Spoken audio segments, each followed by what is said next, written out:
Hello everyone, and welcome to the end of the month garden collaboration. I'm Lisa Ann Spencer.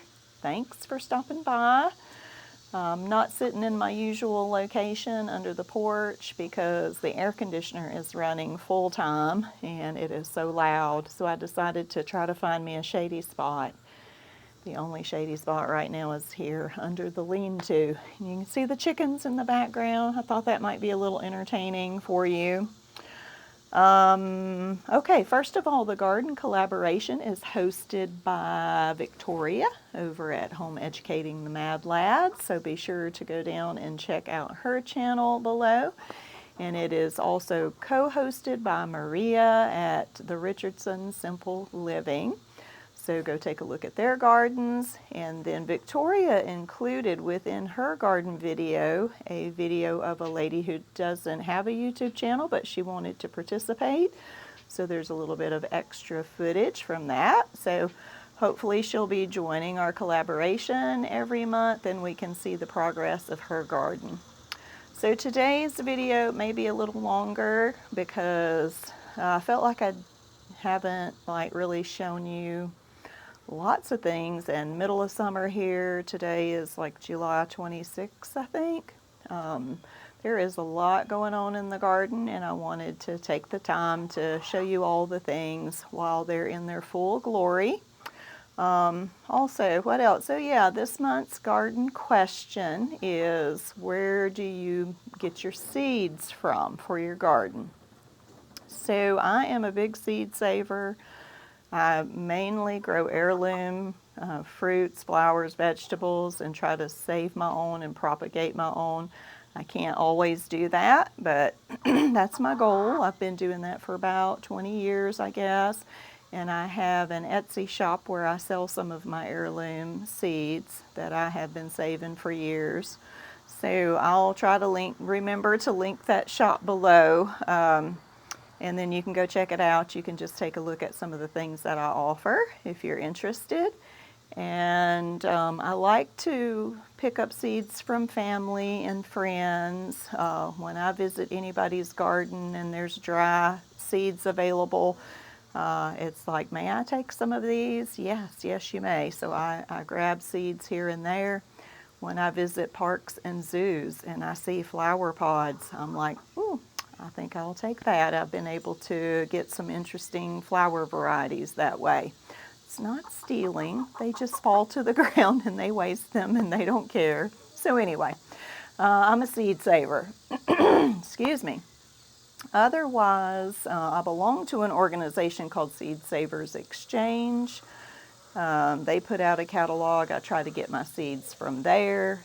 And then, of course, like when I'm at Tractor Supply or Home Depot, Lowe's, Walmart, Dollar General, wherever, and I see seeds that I want or need or would like to try, I'll pick up those there, especially when they're on sale. And there's a couple of seed companies that I'll order from occasionally, but generally speaking, they're so expensive that I try to, like I said, get them in the box stores when they're on sale, or when at all possible, save my own seeds. So there you go. All right, we're going to turn the phone around now and take you on a garden tour.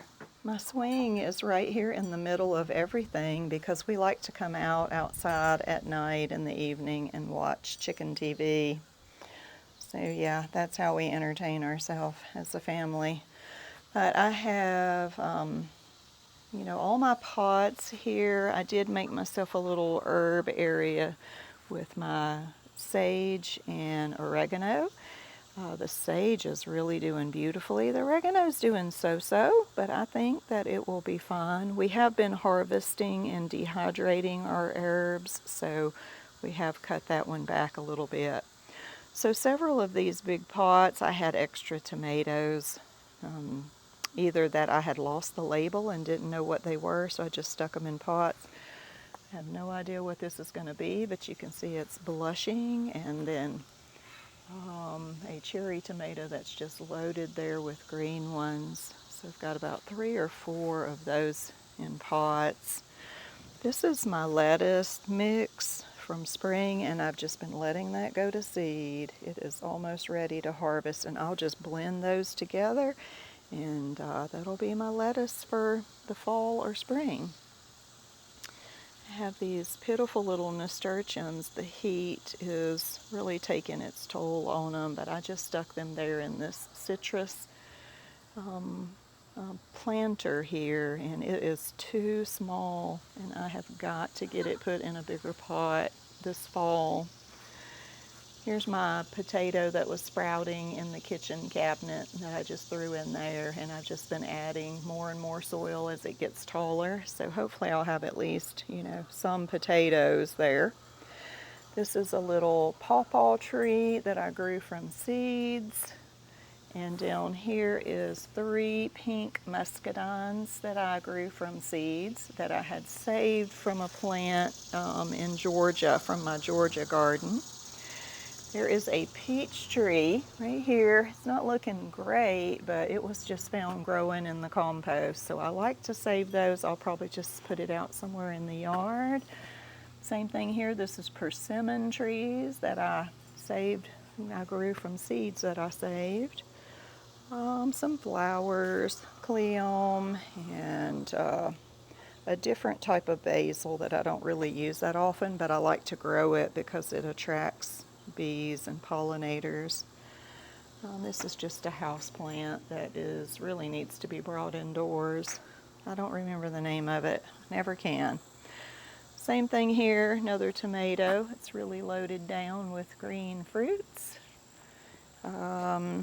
I have had this rolling strawberry cart here, and I use it to propagate my plants. Like there's a baby right there, and I'll, dig that up and plant it out in my strawberry bed.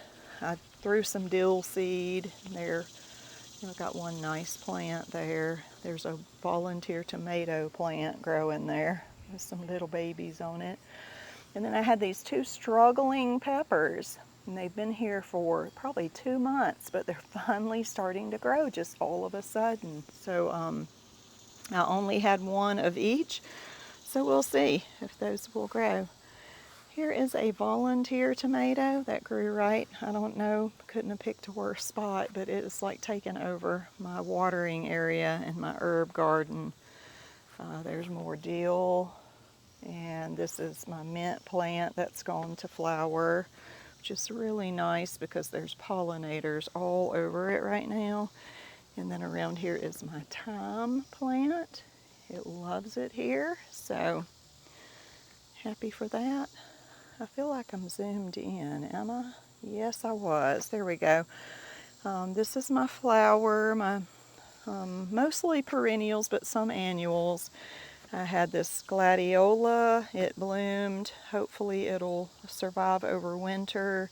And then a couple of dahlias. You can see the dahlia is about to bloom.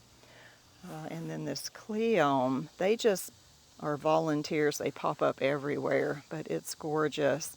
I do save seeds from those and offer them on my Etsy shop. Coneflower. This is a weird type of marigold, and you see it hardly has any blooms on it. It has a few.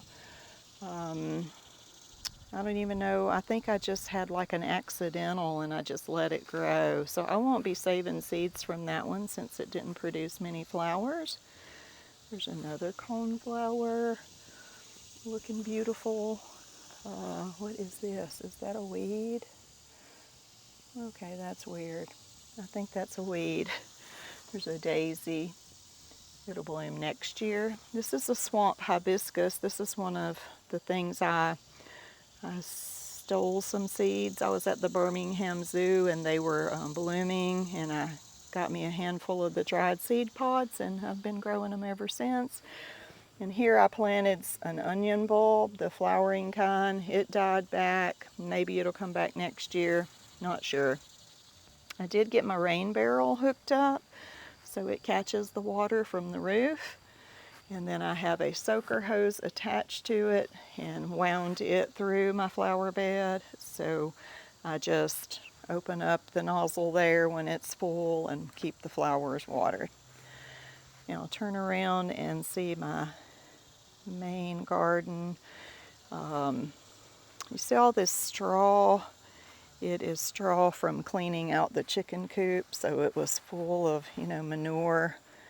And this last row is kind of neglected, but it is my pepper row, and they are growing and producing.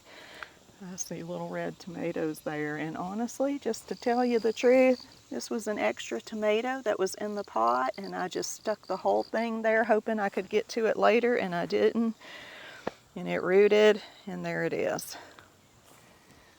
So this is my Jimmy Nardello peppers here. They'll turn red. They're very sweet. Here is my little weird eggplant from, where is it from? China, I think. And look, they're teeny tiny. I have eaten some of them and they're good, but it's too much trouble to deal with because they're so little. Jalapenos galore. That's what all these are, jalapenos all the way down. And then I start with my bell peppers the rest of the way. And there's lots of blooms. I know I saw a baby pepper the other day somewhere. Let's see, where are you? Oh, there's a nice one. You see two of them there. So these will just keep getting taller and taller, and they'll actually produce very well. Now here is an eggplant that I bought from the store, and look at that. It is producing like gangbusters. We have eaten a lot of eggplant. My daughter makes ratatouille, and I make that dip, babu ganoush. I guess it's Greek, and it's delicious. It's easy to make. It's nice for dipping chips in. So anyway, lots of green tomatoes. You see that everywhere. So these are a lot of cherries on this back row. They're everywhere, like I'm stepping on them. And there's several ripe ones. I came out here to harvest, and I thought I need to make a video, so I'm going to do that first. There's some big ones. All right. Let me show you. I have, okay, so I've got 3 rows of tomatoes, all heirlooms. I don't usually grow any hybrid tomatoes because I love the variety. Look, there's a really nice one right there. This is the chocolate stripe. And then there's a heart-shaped tomato. I can't remember the name. I have all these written down in my journal. But anyway, you get the idea. There's lots. And then now, look at my okra row. It is as tall as me, and you see that right down there. And we keep it harvested pretty much every day, but there's a little okra right there. It's a little too small to be harvested, but by this evening it'll be twice that size. My ham and gravy cowpeas have not started producing yet. Oh, yes, they have. There's the first one that I've noticed. They're starting to put out buds. There's one, a bud. So hopefully I'll have some of those by next garden collaboration. And look, my sunflowers are towering above everything. And then there's the more ham and gravy peas also on this side of the fence. And then this row is my family Martin cowpeas. So I am going to have a good harvest of these today. I'm going to pick one, and at the end of the video I'll shell it out and show you what they look like. I've already harvested one time and, had lots. So probably will be freezing some of these today. There's the Swiss chard. The row of basil. We have been dehydrating. We almost have a whole quart dehydrated. That'll be enough to almost last us the year. And then we're going to start making pesto and freezing it. It smells so good. And look, butterflies, bees. if you can see that or not, but then my little row of green beans is still producing. Still got green beans, so I need to harvest this today. This was my carrot row. I harvested all of those and we ate some, and I froze a couple of quarts. Then I sowed some more. So we'll see if those germinate. It looks like maybe there's a couple germinating right there. Row of beets that must be harvested this weekend. These were my little potatoes. They didn't do very much, but I did harvest a giant bowl full, which we cooked and ate for supper one night. They were delicious. So this is my rutabaga, my Swedes that I sowed alongside the cilantro, and there is some bug just eating them up. So I don't know if that's going to affect the root production. This is the cilantro gone to seed, so that's coriander. I will harvest these when they're dry to use for seeds for next year, and I will also, like I said, I'll put them in my pepper grinder because they're great seasoning for food. More Swedes down here. Look, okay, that's the cabbage butterfly, so that is probably what's eating them.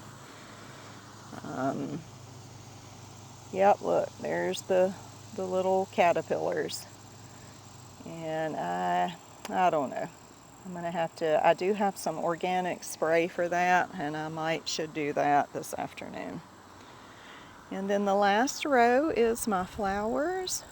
So I've got there's a mix of the Mayan amaranth and the Love Lies Bleeding. All of that's edible. The leaves are edible. The grain seed is edible. There's a beautiful zinnia. And then my touch-me-nots, look, they have gone to seed. They're not quite ready to pop yet, just barely, so they're going to start. When you touch them, they'll just easily pop. And I will gather seeds from those and save and offer those on my Etsy. Again, we didn't catch the 4 o'clocks when they were open. They'll be open this afternoon, but it is morning. So look, the amaranth has taken over, even though I've got some marigolds in here. You saw some zinnia, some 4 o'clock. There's some white 4 o'clocks. And look, there are some seeds. You see that? The seeds are really easy to gather from the 4 o'clocks. And I'll save those for next year. And I also have those on my Etsy site. Ooh, I'm having to go through the jungle. There is a coneflower. There is a daisy. Marigolds. Look at this beautiful zinnia. It's like a coral color. I don't think I've ever had this color show up before. And look, the seed pod is so tiny, so it'll be really hard to save seeds. And here's another one, very small. There's a beautiful orange one. I love zinnias. Zinnias are probably my favorite flower. Look at this one. Gorgeous. Gorgeous, gorgeous, gorgeous. And there's still some garden balsam blooming. Isn't that picture perfect right there? I need to stop and take a photo. All right, moving along. I want to show you my peaches. Here in front of the chicken coop is my daughter's little flower mix that she planted. So now you can see there is a yellow marigold. There's cosmos. There's this beautiful sunflower. See some kind of weird bug there. There's going to be more of those. What else do we have? That's mostly it. Some kind of strange vine here. Oh, there's a purple cosmos. Another sunflower. That's beautiful. So She just sort of threw the seed packet out there. It's done very well for her. All right, so the peach trees are absolutely, like literally loaded down. They're touching the ground because the fruit is so heavy. Now, we didn't even notice these until after they had already started producing fruit, so we didn't spray them, and they are wormy. But there's going to be a lot of peaches here to preserve for making jam, and peach preserves, peach pies. So we've already picked a couple that were soft. The majority of them are not ready yet, but I mean, okay, look, they're loaded and they are very tasty. So this over here must be a slightly different kind because they're slightly larger and not ripe yet. So anyway, I'm very happy about it. And also I feel like I need to come up with some kind of solution for the trees being weighed down like that. I don't know if pruning them hard is the answer, or if maybe just taking some ropes and hoisting them up to the trees behind them maybe. But anyway, happy for them this year. And hopefully by next collaboration they'll all be made into jam. Okay, I'm going to take you to the two back gardens. So this one that we're walking towards right now is the last field that we, tilled or planted, and I just put random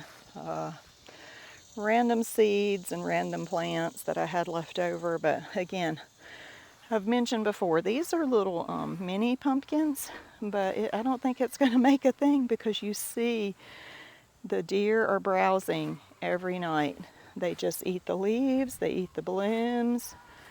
And so I guess I should be kind of happy about that because right now they're mostly leaving my watermelons alone. And I have quite a lot of watermelons and of different varieties. So you see this dark one, and then there's a light one, and then there's a dark one. So I think that, one's coming from one direction and one the other. Watermelons galore. Here's three nice watermelons right together. I am extremely excited. There's another really big one. Another really big one.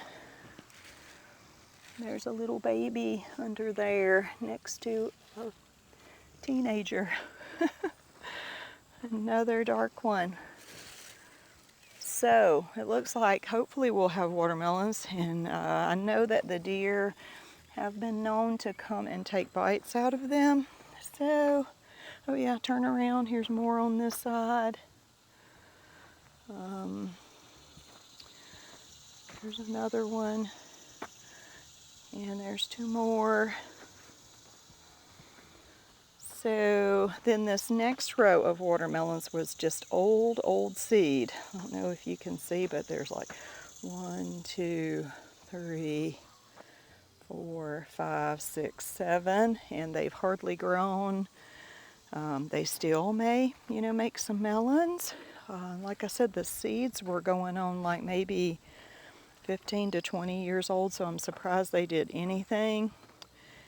And then this was some other type of pumpkin, and again, the deer. They're just eating the vines. I'll not get any pumpkins until I come and shoot the deer. So, or get a fence built around it. There's deer tracks right there. Bloop, bloop, bloop.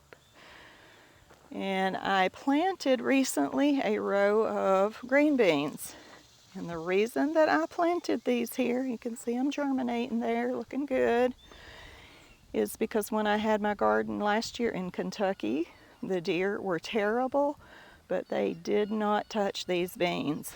So I'm kind of hoping that, well, maybe the deer won't bother them and we'll get more green beans to put in the freezer. And this big long row is a row of the African marigolds. I just scattered the seeds and they did wonderfully. See a little bud there? So by next time they should be just covered in blooms. I think it'll be really pretty. And here's the other garden bed, and it is fenced in. We just still don't have the gates. Here's 4 blueberry bushes. One looking really good. My son just planted these, a few months back. So if you can see, there's going to be a big gate right here, but we just put some wire up to try to keep the deer out of this area. We're going to put the gates up. I'll have to build something to keep the chickens out of my strawberries.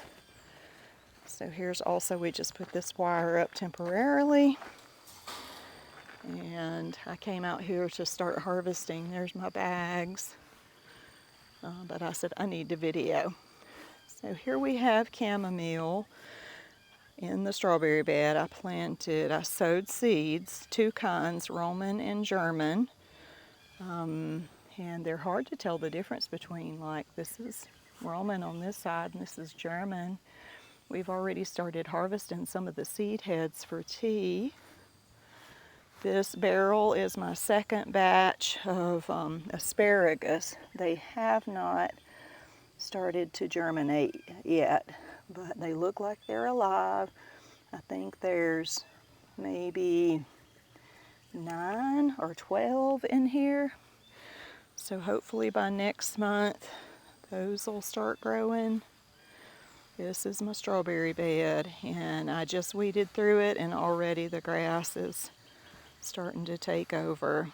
I am going to build some kind of frame around it and put wire over it, like I said, to keep the chickens out. And here is my first asparagus barrel that I planted a couple of months ago, and it is doing great.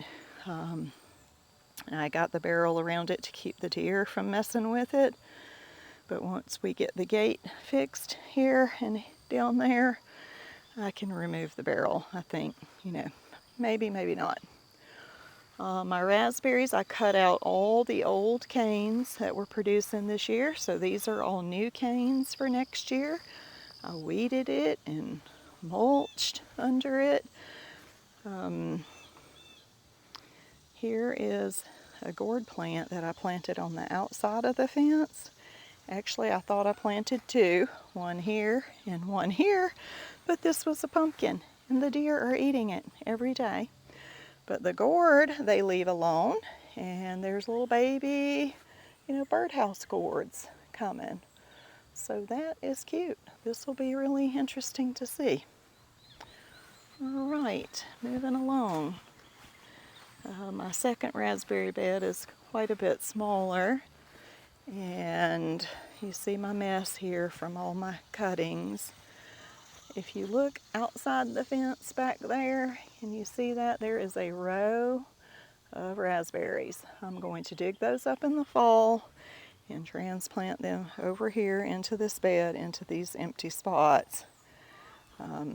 We had a good harvest of black raspberries. We had a good harvest of wild blackberries. I've got 2 gallons in the freezer waiting to be made into jam. So here was my cornfield, and I told you, the birds ate it up, so a few survived. A little bit more than a dozen, but they'll never make anything because they usually can't get pollinated. I see, look, here's some corn, and it's got tassels on it. But whether or not, and this is the pollen producing, and the male, and this is the female, and each of these silks represents a ovary, a seed on the corn, and if the pollen lands on it, it'll fertilize the corn, and the corn will swell and grow.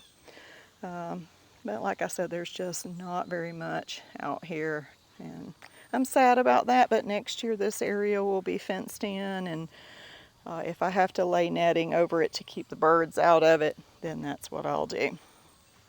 All right, this area is my squash and pumpkins and cucumbers. Some of my plants got vine borers. This one is being overtaken now. There is a zucchini there. I'll harvest today and then I'll just pull that plant out. You can see some empty spots where I pulled them out. Look, there's a giant zook. These down here are doing better. Oh yeah, there's a monster. I left out of town for 3 days, and you know that's what happens. Your zucchinis turn into monsters. But we've gotten more than we'll ever need. And I put them in the freezer. There's a big yellow squash. So I'm going to come in here and harvest those today. The third row is pumpkins. They're actually looking pretty good. I've got several of those. And then I've got a row of the old-fashioned cantaloupe. They're not true cantaloupes. And there's not really many. Oh, here's one. That actually looks really nice. So if I get 1 or 2 of those were from saved seeds from my father-in-law. And they were like the best cantaloupe I have ever eaten in my life. So I'd be glad. Oh yeah, there's more than I realized. There's 4 or 5, 6, and maybe more hiding that I can't see. And then, oh, these are the true cantaloupes here. The Charantis.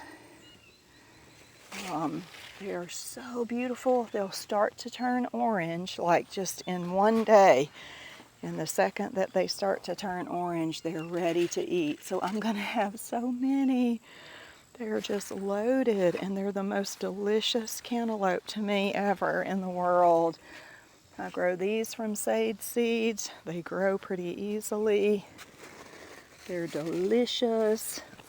So yeah, I got lots of different kinds of melons. Here's a nice little corn shock.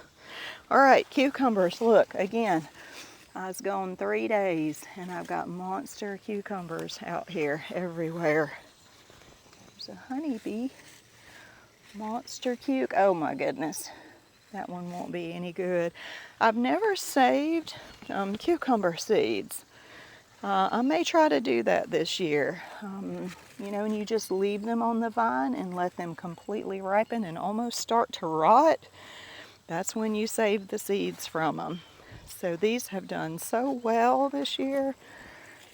I've got a crock full of dill pickles going in the kitchen right now, and I've got enough to do a second crock. You know, just where you put the vinegar, the water, and all the spices.